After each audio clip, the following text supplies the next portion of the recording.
always say, like, if a client is asking for something more, the answer is never no. It's like, yes, and here's the impact, right? And that can show up in many different ways. The impact could be it costs more. It could also be that something else comes out of scope.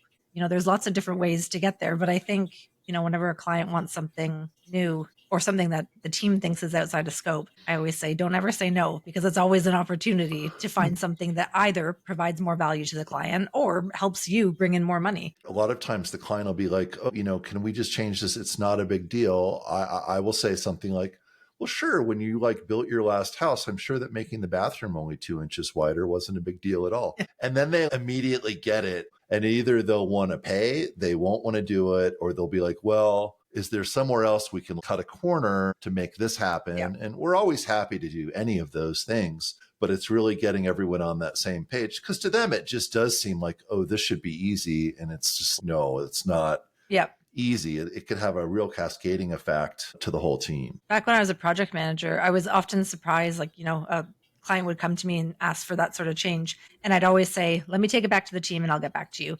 And often the things that I thought were going to be huge deals and this is going to add a ton of scope, the devs would be like, oh, actually, that's fairly easy.